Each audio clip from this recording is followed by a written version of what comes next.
The Shadow of Tomorrow, a story of discipline. In the Valley of Oakwood, everyone knew Leo. He was the guy with the brightest smile, but the dimmest future. He was the kind of person you wanted to root for, but couldn't rely on. He had dreams, sure, but dreams don't wake you up in the morning. Habits do. And Leo, he had none. His bed was his fortress. While the world was out chasing destiny, Leo was hitting snooze. He wasn't just lazy, he was hiding from the work it took to be great. It got to a point where his parents stopped scolding him, the shouting stopped, and in its place came a silence that broke his heart. The look of parents who had quietly given up on their son. Leo masked his pain with arrogance. "I'm just chillin'," he'd say. "I have time." But deep down, he knew the truth. Time was the one thing he was killing. Then there was Nana Rose. She didn't have much money, but she had a spine of steel. She saw right through Leo's excuses.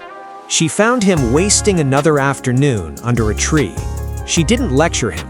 She just asked one question that cut him deep. "Leo, are you tired of doing nothing? Or are you tired of being nothing?"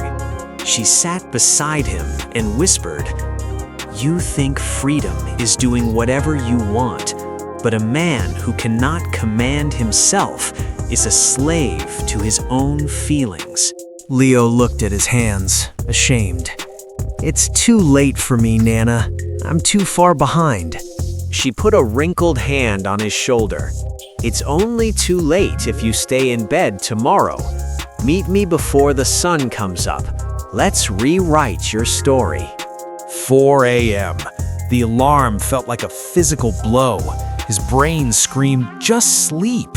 It was a war between the man he was and the man he wanted to become.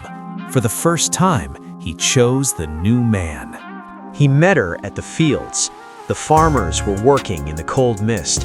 No applause, no audience, just sweat and soil. Nana pointed and said, "Look, they don't ask if they feel like working. They show up because their families depend on it. That is the secret, Leo, showing up when you want to quit." There are two pains in life, Leo. The pain of discipline, which weighs ounces, or the pain of regret, which weighs tons. You have to choose your weight. That morning changed him. He stopped negotiating with his weakness. When he was tired, he worked. When he was bored, he focused. It was lonely. His old friends called him boring. They left him behind.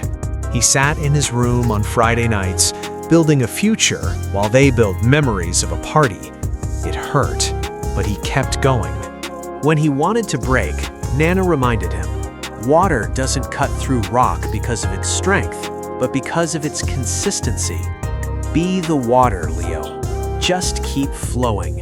Seasons changed, and so did he. The boy who was always late became the man everyone waited for. He walked differently now, with the quiet confidence of someone who keeps promises to himself. Years later, by the fireplace, Nana held his hand. Her grip was weak, but her eyes were fierce. "You didn't just fix your habits, Leo," she whispered. "You saved your soul." Leo choked back tears. "I did it for you, Nana." She shook her head gently. "No, child. I just held the lantern. You walked the path through the dark, all by yourself." Your new life costs your old one. It's gonna cost you your comfort, your lazy friends, and your excuses. But trust me, it's worth it.